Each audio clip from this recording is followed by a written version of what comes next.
Hello everyone, and thank you very much for joining us today. Welcome to this webinar on multi-generational workforce. I'm Bella Turner, a member of the Talent Agenda Series team, and my colleagues Alex Wood and I will be hosting today. Throughout the webinar, if you have any questions for our speakers, please submit them, and Alex and I will read them out later in the webinar. The aim of this webinar is going to be to discuss how to effectively alter previous talent management systems and mindsets to better suit multi-generational workforce. For those of you who have been to our previous conferences, this discussion will be unlike our conference panels as it's not going to be focused on a specific region. We have panelists from all over the world and we're really looking forward to seeing their views. With 200 million people aged between 15 and 24, Africa is one of the youngest populations in the world. The current trend indicates that this figure will double by 2045, according to the 2012 African Economic Outlook report. It is for this reason that companies across the continent are beginning to turn their attention to this growing trend. As such, we've brought along today 3 experts who will be able to throw light on the challenges of working with a multi-generational workforce in Africa. So without further ado, I'd like to introduce our panelists. Firstly, Carol, maybe you could just explain sort of your title, a bit about yourself and the company you work for. Thank you. So I'm Carol Hondonga. I work for General Electric in Africa. I'm leading a talent acquisition function and diversity and inclusion across the businesses. So GE in Africa has a footprint of about 40 countries and still growing. Globally, we're in 140 countries and have a workforce of about 300,000. So I've been in human resources for the last 20 years. I have worked in the financial services, in mining, and now with the diversity of businesses that General Electric is in, I've now been exposed to working in healthcare, in oil and gas, in aviation, in transportation, mining, and healthcare. So I'm particularly interested in the topic we're going to be discussing today, as I've also had the opportunity to work across Africa, in the UK and also Canada in global roles. So I look forward to sharing my insights with the panelists and the other participants. Thank you so much, Carol. So Louise, maybe you could just tell us a bit about yourself now. Yeah, sure. Hi, everybody. Firstly, thank you so much for including me on this webinar. I'm actually really delighted to be part of it and talking about something that's such an interesting and important topic. So I am the head of business development and executive education for a new business school that is based in the heart of England. In my role, I'm actually setting up and running the executive education department, which is part of the university. And we essentially create and deliver courses that are relevant to workplaces in the 21st century. And of course, these workplaces now are often made up of multi-generational teams. So we create education for people who are within those teams and managing those teams and also setting them up. So in my previous most recent roles, I have actually worked within the world of graduate recruitment and designing graduate programs, and I did this for around 12 years, and so managed the on-campus recruitment strategies for quite a wide variety of larger organisations, both national and global organisations, and a lot of FTSE 100 companies. And I really saw and experienced and have experienced firsthand the changes in expectations from students when applying for their graduate role as the generations have changed over the years. Also, personally, I've managed a variety of multi-generational teams that have been located in different areas. And I can also give my personal perspective on that as well. Previously to that, I've also worked in the care industry and also in the leisure industry. And I am a part owner of a property business as well. But predominantly my career has been based in the UK. Thank you so much, Louise, for that. And finally, Paul. Hi, Alex. Thanks for the introduction, and hello to everybody. My name is Paul Vermeij. I'm responsible for human resources for Bosch in Africa. We have a footprint in Africa in 10 countries, and we have a strong growth ambition in Africa. Bosch is a company which is headquartered in Germany. Worldwide, we are about 400,000 employees, and Bosch is a privately owned company, which makes it easier for us to focus on our growth strategy and look at more long-term strategies instead of getting to our shareholders every quarter, every month. So that's really helping us. I'm in this role now since 2015. Before that, I worked for Bosch in the Netherlands and in the US. Being in this role now in Africa definitely confronts me with some new challenges in all those different countries. And when it comes to the topic of managing multi-generational workforce, this is a topic which is absolutely relevant for us in Africa. I'm based in South Africa, in Johannesburg. Thank you very much for those introductions. As I'm sure everyone would agree, each generation brings interesting and unique traits that can add value to their organisation. But with people retiring later and later, it's not unusual for some larger companies to have up to 5 generations of employees.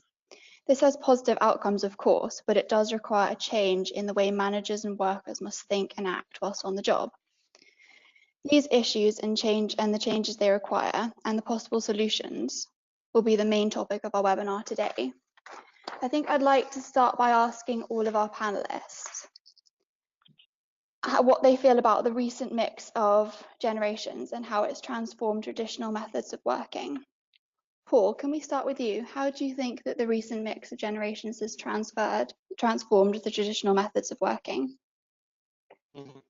So yes, when you look at all the, let me first make a comment that what I see happening is that we are putting a lot of emphasis on different generations and all the differences between those people and where they come from, etc., and all the difficulties that may create. And of course, we need to be aware of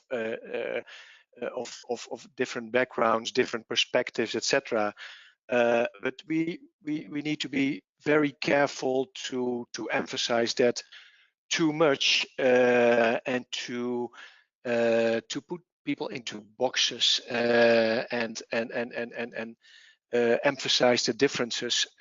It's really important to look at all those unique backgrounds and experiences that everyone has, and to benefit from that, and look at commonalities. What are the aspects that they share and that we can really benefit from as a team. So that for me is very important, and that's also what I emphasize when I have discussions with managers. How do I treat new employees from new generations, whatever, etc. Treat them as human beings and treat them as a new addition to your team, and get as much as possible diversity in your team. Okay, thank you very much, Paul. And do you think this is a unique sort of challenge, particularly within the African space, or do you think this is a global sort of phenomenon? Yeah, of course, that's a global challenge that we have. But when you look at Africa, with a huge young workforce or a potential workforce, let's say that way, that we need to focus on. So I think this will only be more important in Africa because all those, as you know, the average age in Africa is much lower than in the Western countries. So we will have a lot of potential, a lot of new young people available within this country. So I think it's even more important than Africa. Thank you very much, Paul, for that really interesting view. Carol, how do you think that traditional methods of working have changed with the new generations coming in? Yeah, it's actually quite interesting. So obviously now, there's different interests and different approaches to the world of work. So some of the evolutions I've seen across the workplace range from, an increased demand for sort of flexible working and, flexibility in terms of just even your work day. So so people want more flexibility to work when they're at their peak, right? So it's no longer sort of a 9-to-5 job. You'll see people preferring to either start later, finish later, or work for a few hours, take time off, and then, sort of continue in the evenings. The flexibility also extends to sort of not working in a traditional office, sort of working in a remote location. And others are also, preferring, they no longer want sort of jobs for life, sort of permanent jobs. They want sort of short stints. So we have this term now called sort of the gig economy. And so what all this means, when you have all these different generations in the workplace is, as leaders, we need to now be more, tuned into, so what are the different cultures, right, across these different generations. So, in the past, leaders were expected, to have emotional intelligence. So now cultural intelligence is coming to the fore as a key leadership competency. And how we can measure how well the generations are integrating is you look at such things like, your engagement, your employee engagement, your turnover rates, you look at your productivity. And as the workplace is now trying to build a more inclusive workplace, you'll start seeing again initiatives such as, unconscious bias training, because people don't know what they don't know, right? So there's more conversations, being facilitated in the workplace so that the generations, can understand each other. That's great, Carol. Thank you. I particularly like your part about the flexibility and the evolution of the workplace. Louise, what do you think about this point? Do you think that flexibility is the most important change that's happened? I think just picking up on a couple of points from my other panelists is, I think Paul's point around people not looking to conform and actually being individuals and us treating them like human beings is quite an important point. I think particularly with the new generation coming through into the workplace now, they are incredibly accepting of the differences between people and genders and their backgrounds. And I think that's something that we definitely see here in terms of some of our students and graduates are, they are non-conformists and they look for places to work where they don't necessarily have to conform, and the workplace will accept them and sort of look at their merit as opposed to their personal preferences and backgrounds. I think that was a really good point. And then building slightly on Carol's is, yeah, absolutely. Flexibility is hugely important. And whilst that's definitely something that we see amongst the younger generations, we also see that that's something that older generations are actually, quite keen to include in their working life as well. So we offer and manage a variety of co-working spaces, and now we see all sorts of different generations and people who choose to come along there because they see the value of networking amongst other organisations as well as amongst themselves, and also see the good point about the different cultures in the workplace now. So of course we'll have the different generations, but also the different cultures. So, you know, the unconscious bias training is something that we're seeing more and more. So quite a lot of large organisations now are coming to us for us to develop unconscious bias training amongst their staff based in global premises, because they have to work with so many different sorts of people from different backgrounds. So I think that's also, you know, something that's a big change. From my perspective as well is it's the way in which you communicate to employees and how you give feedback. I think that's something that we've seen quite a shift in. So instead of the sort of 6-monthly reviews and 6-monthly and yearly appraisals, we are very much facilitating now managers and leaders growing more coaching style of management, whereby they can give younger generations in particular continued feedback on a regular basis in terms of how their performance is impacting the business, and also how they can progress to the next level within their career.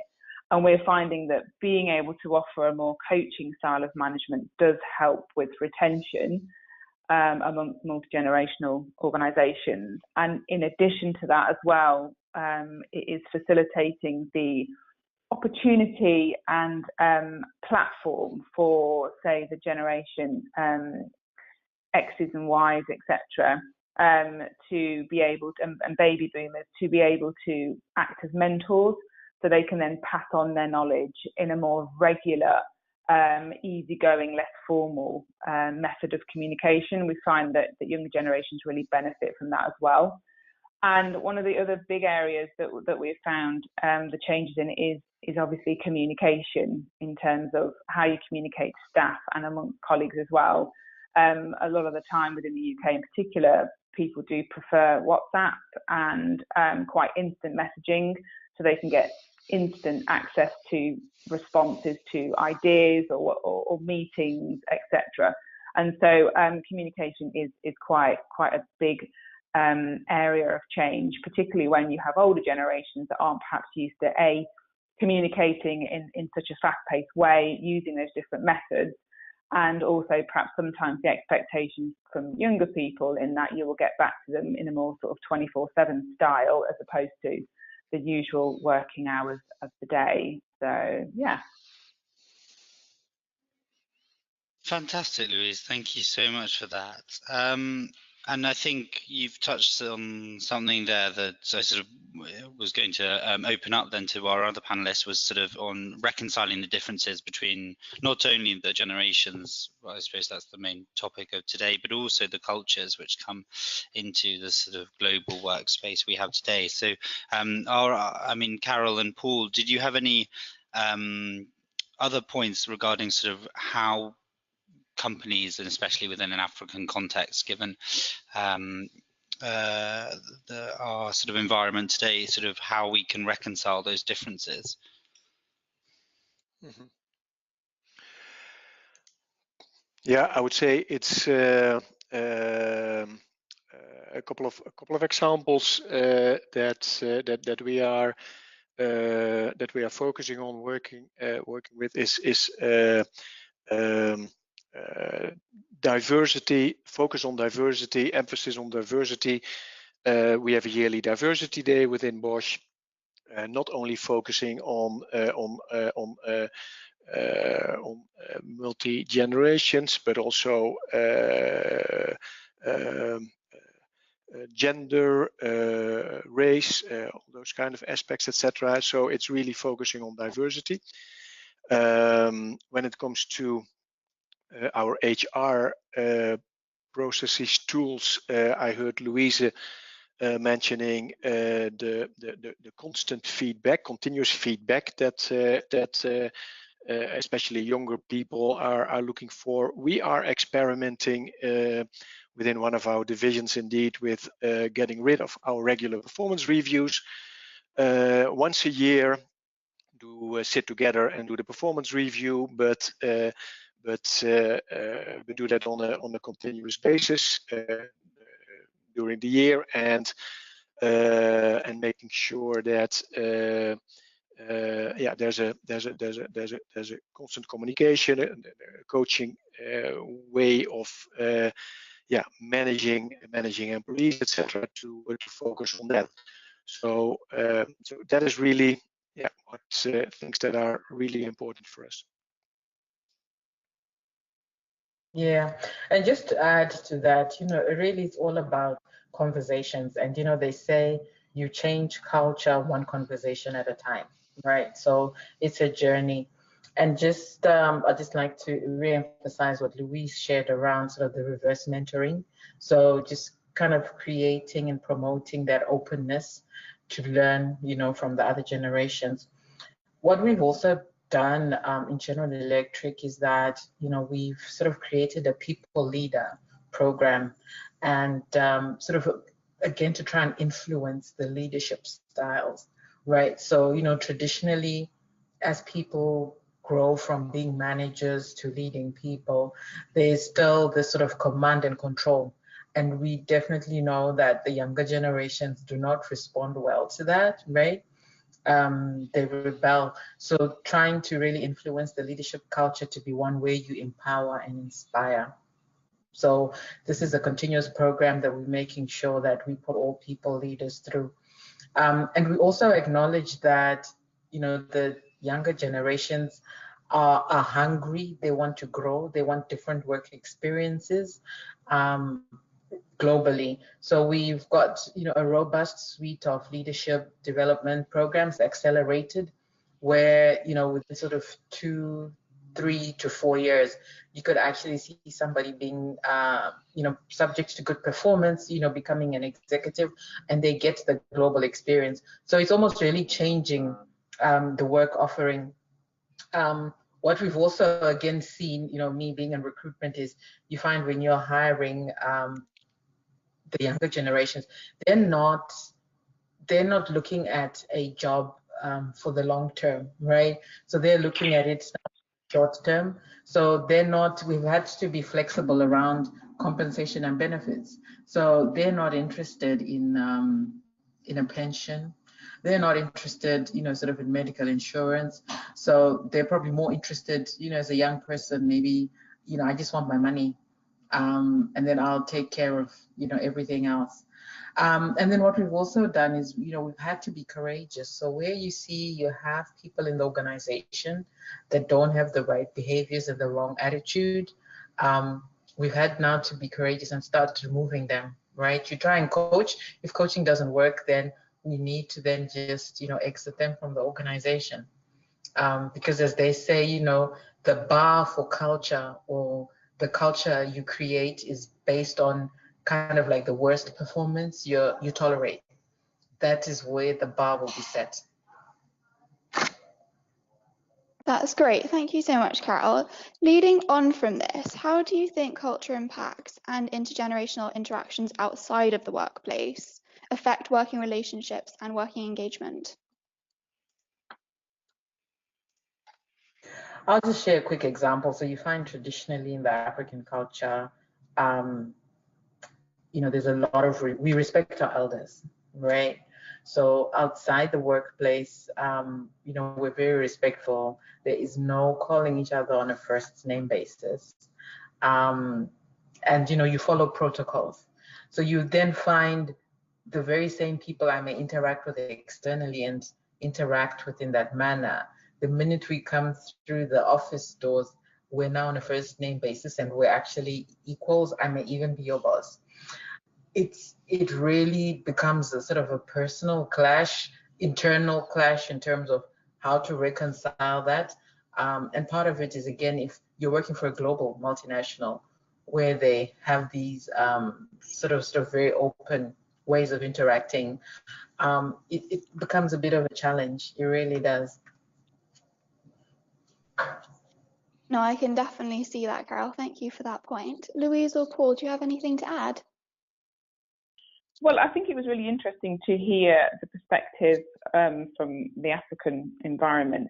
I think within the UK, we have seen a shift actually. I think over the years, in terms of socialising outside of work and that sort of activity, I think maybe some of the issues that we may have had that was quite male dominated in terms of the men going out after work and maybe talking about work and making some decisions about work whilst they were socialising. And I think now, as the workplace has far more women in more senior roles, then that has, I guess, disrupted that world of men mainly going out and socialising. So we haven't necessarily seen a massive amount of, say, a divide between generations necessarily. It tends to be people who have family commitments, which often then is obviously older or sort of, people who are maybe Gen X and Gen Y as well. But if they don't have the family commitments, I'm pleased to say that I think I have seen a difference whereby they're, regardless of age or gender or background, there is a lot more socializing now, which I think is a really positive shift. Fantastic. Paul, did you? Okay, thank you. We're halfway through now, and I just think we'll sort of open it up to the attendees and see whether they have any questions. I mean, they've been there are a couple here that I've sort of highlighted, and one this isn't directed to anyone, just if anyone would like to answer it. We haven't mentioned the M word yet, millennials, but this person's just asking whether there's a habit of stereotyping millennials, and particularly within an African culture that, as we and whether that has a negative effect on their sort of professional careers. Well, I can't really answer, obviously, from an African perspective, but I'll just give a quick response. This is Louise. Is that I think quite often millennials can be stereotyped, which I think is, a real shame. And quite often that can be from people who are perhaps a little bit threatened or perhaps nervous about the changes that they do bring to the workplace and continue to bring to the workplace. But I think people now, when we focus on unconscious bias, we can now sort of be really aware of the fact that we shouldn't stereotype any generation, if we can help it, because obviously then that does generate the unconscious bias. So that's my view. Yeah, I see that definitely happening, the stereotyping, and I remember having discussions with managers who sometimes find it very difficult to work with millennials. They're wanting everything. They have their sometimes different ways of doing and addressing things. Can be very direct. Don't follow the regular ways of working, etc. And managers trying to get them in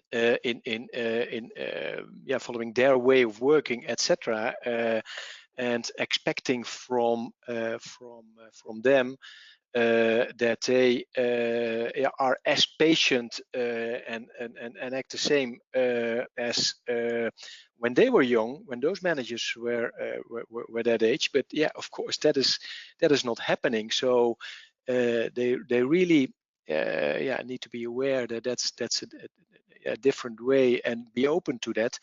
And you cannot expect, and that was mentioned earlier, that a millennial who's eager to move on and can be very impatient, that he follows the same promotion path, procedure, whatever, than that manager did when he or she was young. So we have to be open to that and to offer them more possibilities to work on that themselves.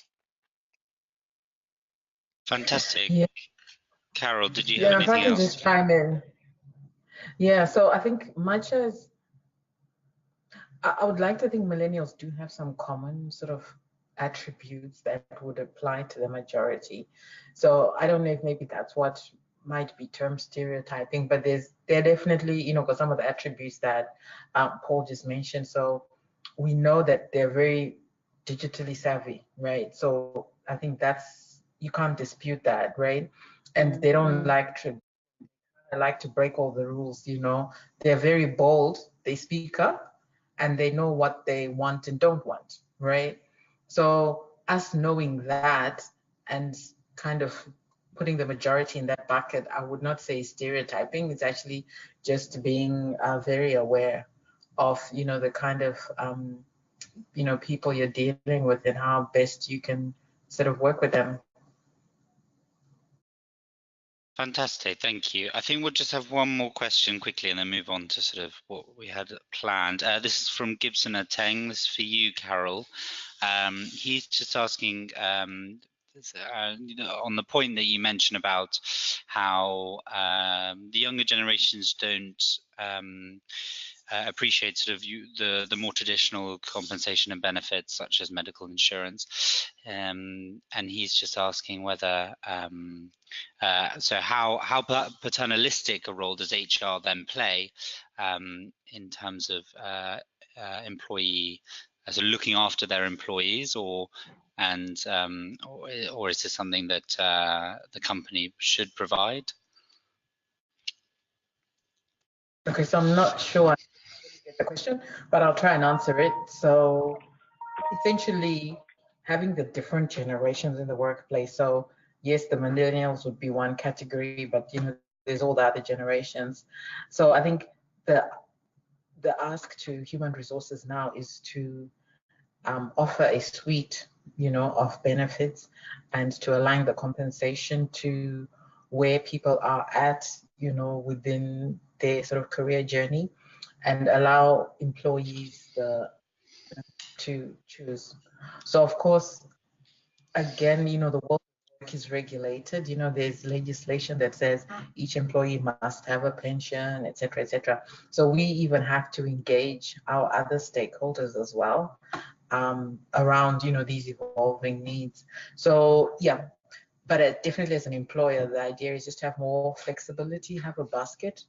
And yes, you may be paternalistic in that you're attuned to what the needs are and you facilitate those, because that will definitely kind of build engagement, retention, and enhance productivity. Fantastic. Maybe I can add something to that. So what we did here actually in South Africa is indeed also offer that flexibility. We implemented that a year ago, where in the past we had a fixed percentage that employees contributed to their pension scheme. So there was a lot of comment on that, especially with getting younger people on board because they didn't want to do that. So what we now offer is flexibility, so that employees can choose the percentage that they put into their retirement fund. So depending on the stage of your career, you can vary that. Once a year, you have the possibility to change that percentage. And that is really something that is well appreciated by our employees. One comment on health insurance. What we found out via a survey that we participated in various African countries is that when it comes to our potential workforce, potential employees, that especially health insurance is in Africa a topic which is high on the agenda. So compared to other Western countries, definitely for the younger generation, that's what we've seen. That is seen as important. So that was a bit surprising to me. Thank you, Paul. That's really interesting. I had no idea that health insurance was such an important, well valued issue at the moment. That's really interesting to know. We briefly touched on the topic of reverse mentoring, and Paul, I'd love to hear your thoughts on the effectiveness of younger employees mentoring older employees when it comes to new technologies and developments?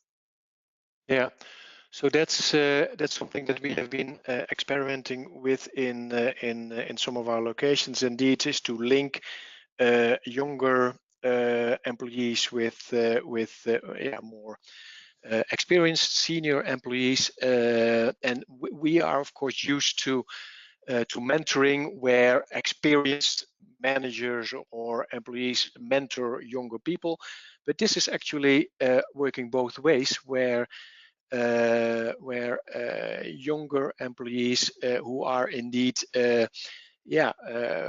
more flexible, more disruptive, more digital savvy, etc., can definitely have an added value in their discussions with more experienced employees. So that's where we definitely are benefiting from. So would you say that the majority of the reverse mentoring is based on technology? It's not only technology, I would say. It's also how you approach things, to be open to new things, as I said, to be able to more disruptive, to not automatically adhere to what you've been used to. It's opening up yourself also to new insights, new ways of working. That's definitely also a part of that. That's great. Thank you so much, Paul. I think this really well leads into the topic of what system and tools are most effective in managing conflicting ideas and generations. But I think besides technology and actual tools, I think education plays a huge part in that. Louise, I'd love to know your thoughts on this. Yes, I'm happy to. I think just going back to the previous question as well, that I think it is incredibly important for the continued success of an organisation that they ensure that they give the younger generation a voice and a platform to be able to share their insights and ideas, not only necessarily through mentoring, but also through wider platforms as well. Because not only do they bring digital knowledge, but they also obviously bring an innate understanding of the mindsets and social behaviours of their fellow youth, which I think is incredibly important to continually bring through into an organisation, because then they can stay fresh and they can stay relevant as well, which is also important. And I think businesses are changing whereas they're not so hierarchical. And often the hierarchy is perhaps more based on merit as opposed to the natural progression of age. And I think it is quite important to be able to create an environment at work whereby people can have that equal footing to share their own insights and their own experiences, because then you have that cross-fertilization of the different generations. So just to sort of go back to that point, and then in response to your question in terms of the tools, not necessarily digital ones, to manage multi-generational workforces. I've touched before on the coaching aspect and the continual feedback, but I think it's essential to include different forms of education within the workplace on an ongoing basis, to not only upskill maybe the older generation who perhaps need development with their digital skills, but also for the younger generation to feel continually invested in, and for them to be able to reach their potential and to be the best version of themselves. I think it's very important that they feel that they're able to continually develop and grow accordingly within the organisation. So I think that's incredibly important, and a lot of the education that we offer, for example, has that self-awareness element of it, and a lot of the stuff that we offer very much is around developing people as opposed to necessarily teaching them about digital skills necessarily. But so, for example, as lots of areas within businesses become automated, one of the most essential skills are going to be the people skills. So the more we can develop people as individuals, the more benefit then they will bring to the workplace. So we are seeing a lot of interest from businesses who are, really want to develop the creativity in their workplace, the ability to be open to change, continual change, to develop more self-awareness, to obviously increase resilience and what that might look like in different individuals from different backgrounds. So I think education in different guises is key. And also not only face-to-face education as well, but we are obviously seeing a big growth in e-learning.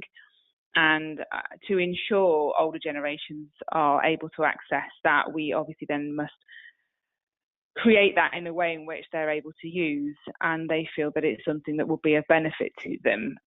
So real growth in face-to-face and also e-learning education as well. Thank you very much, Louise. That's really interesting. Carol, what's your view on reverse mentoring and having continuous education throughout the workforce? Yeah, so, some of this just happens, just in the normal course of things, right? But one approach, we've taken a couple of approaches to work. So, for example, we've created kind of mission-based teams. Again, because of the complexity of what we're trying to do across multiple geographies, and also because of the matrix structure, we then find that it's just best to bring together sort of key people across different functions, geographies, etc. And you really find millennials are they're super bright, right? And they're very agile, they're quick to learn, and ideation is one of their strengths. So we include them in helping drive innovation and solve for the challenges we have. So that's a way that they learn. And so as the reverse mentoring, you don't actually call it that. It actually is just the older generations being open, being receptive to learning, and seeking insights and pushing the millennials to the front, leading from behind. That's how it plays out. I think just to add a small point to Carol's response is yes, I really do agree with that, and I think we find that the young generation definitely are more entrepreneurially focused, and the way in which they think, they definitely have a more entrepreneurial mindset. And as a sort of benefit of that is that they can be really motivated to be self-learners. So therefore, we do find that they are often able to seek out the information they need if they feel that they have an area that they need more information about. Thank you, Louise, for that, and Paul and Carol. I think just finally, we've got a couple of questions which I'd like to get onto, but just first of all, just going back to this sort of reverse mentoring. I mean, it's obviously a new style of management, a new style of learning, and have you in your professional career so far found it difficult to get this sort of more agile type of learning implemented, and is it difficult to get sort of those people who are sort of on an equal footing within their companies, but from different generations? Is it difficult to get them to respect each other's views and effectively work together? So maybe, I don't know, Paul, if you'd like to start. Yeah, of course, this is not happening automatically, and especially in the bigger corporates, and in our company also you see that when you have experience and when you work quite a few years with the company, then you are respected, and you also tend to act like that, and then sometimes getting more difficult to open up yourself for those new ideas, new initiatives, etc. So yeah, this is definitely not going automatically. Fantastic, thank you. Did any of the other panelists sort of have maybe ideas about how to improve the sort of difficulties of getting two generations or multi-generations to work together? I think that the coaching style of management and interaction with employees really helps that, to coach people who might feel perhaps threatened or not able to necessarily value the younger generation advising them or helping them with areas.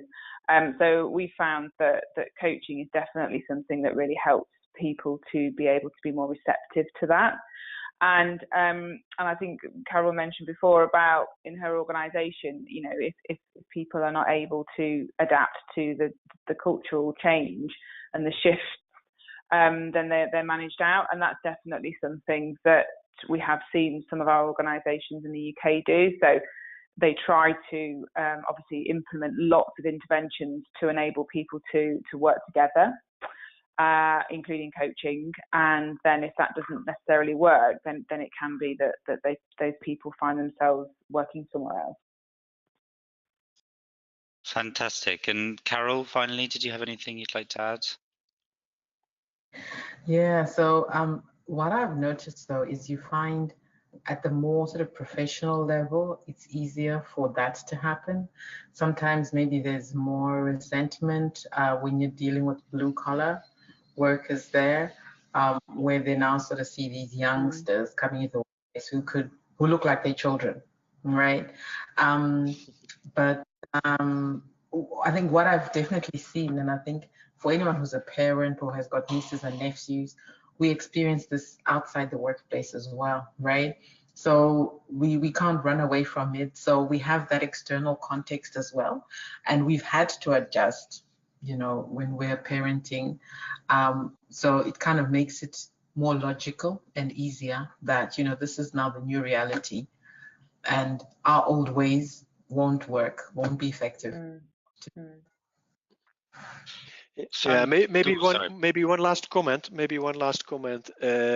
that's maybe I'm originally not from Africa, so but what I noticed now in the couple of years that I work in Africa is that age experience is especially within Africa something which is much valued, much respected, and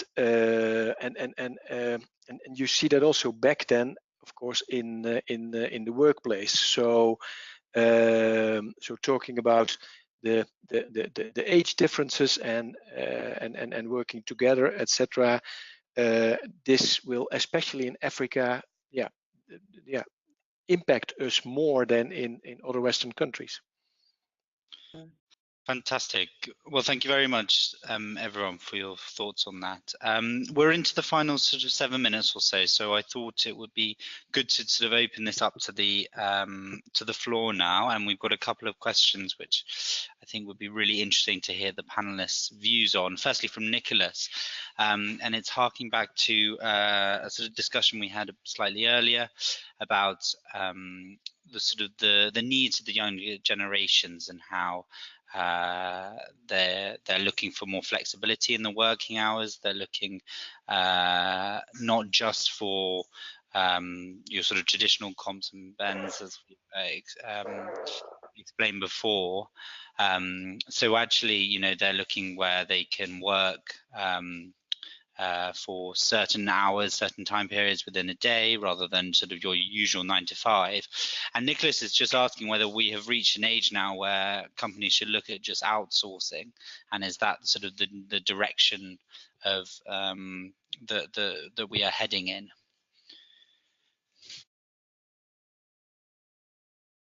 So I don't know who would like to come in on that, well, just a small, I guess not a huge point to add, but I think what we're seeing in the UK and what I've definitely seen in graduate recruitment and also the younger generation's career aspirations is that there is the gig economy, which I think Carol touched upon earlier, and a lot of young professionals are looking to develop their career so they can go freelance. And we're seeing a lot of large organisations who are definitely not wanting to increase their staff numbers, but actually are looking to outsource to consultants, to freelancers, far more than they used to, which is definitely a change and one that I see that will definitely grow. And is that the same? Have you found that in your experiences, Paul and Carol? Actually, I don't see that happening with our company. So we find it very important that that employees also from or who work for us form part of our culture. So this is something that we are not much, do not have much focus on. Yeah, I'd say the same. Okay, well, fantastic. We have one final question I think we've got time for, and this is from Rabi. So Rabi, thank you very much. He's asked whether the panelists can share some of their learnings, particularly sort of initiatives that that were implemented that actually did not work as expected and why that was the case. He cited here an example from Yahoo where they decided to sort of more or less stop working from home as a benefit and require employees to return to the office. So I was just wondering whether there was anyone who would like to come in on that. Well, one of the things that has actually worked quite well, which is I thought that was where the question was going, was we to sort of generate different generations working together and sharing information. We work with organisations and have done this ourselves, learning lunches. So once a month we'll get key people together and different teams together to share their month's highs and lows and different projects and areas of expertise, etc., to build new working relationships and to strengthen existing ones. And we have found that that's been really, really successful. And we know quite a few companies who've also implemented that and found it really successful. I think obviously that helps if you're a smaller business. It's quite difficult to do with a larger big business, but then there are some larger businesses who perhaps do that in a virtual way. I think one of the things that hasn't worked particularly well is, as the person that's asking the question mentioned around Yahoo, is if people do opt to work from home for the majority of the time, then that can definitely break down workplace relationships, and miscommunication can become rife and cause, quite a lot of issues. So whilst it's the flexibility, I think there also needs to be a real framework to ensure people still come into the workplace regularly and connect with colleagues on a regular basis as well. Fantastic, thank you. Yes, and when it comes to... Sorry, let's have Carol next. Okay, so just to continue with the example of flexible working. So my observation is that sort of is well established, in the developed world. Now, in emerging regions, if you're working in a multinational, you also have at liberty to adopt those. But again, I think you'll find that certain people, leaders in certain teams, they adopt it, and it's all based on trust. But others struggle, and other leaders may not allow that flexibility. Then it creates some tension in the workplace, as then employees have different experiences. Then it doesn't look like they're working, for the same organization, because there's different practices. Fantastic. And finally, Paul, if you have anything else you'd like to add. Yeah, that I also wanted to mention that point that Carol was just mentioning, that I see differences indeed between managers, and especially when it comes to trust. We have managers that don't allow employees to work from home on Fridays because they are afraid that they start a weekend early. So that level of trust is very important. But maybe one other topic that we introduced a couple of years ago to increase working together as a team, etc. We for our senior managerial levels, we decided to get rid of individual targets in our bonus systems, and to have not that focus on the individual stuff. And we got a lot of resistance also from salespeople who really do want individual targets. So that's a discussion which is still going on. So that's something that also we need to keep in mind. Great, thank you so much, Paul. I'm afraid that sadly we've had to come to the end of our webinar now. Thank you all so much for taking part in this webinar. We hope you've enjoyed it. A special thank you to all our speakers. Really appreciate you taking this time to share your views. You're welcome. It was great. Great, I'm so pleased. Thank you. We're going to email out a link to everyone with the upcoming conferences, as well as a free registration link to our online community. The online community will allow you to review or share this webinar or any of our previous webinars. So if you're interested in sharing this with a colleague, please just log on to the community. It will also give you access to other exclusive content, such as our podcasts, our video interviews, and previous conference presentations. Please reply to this email if you have any other questions. Thank you all again so much for joining our webinar. We hope you've had a great time. Thank you. Thanks. Bye. Thank you. Bye-bye. Bye-bye.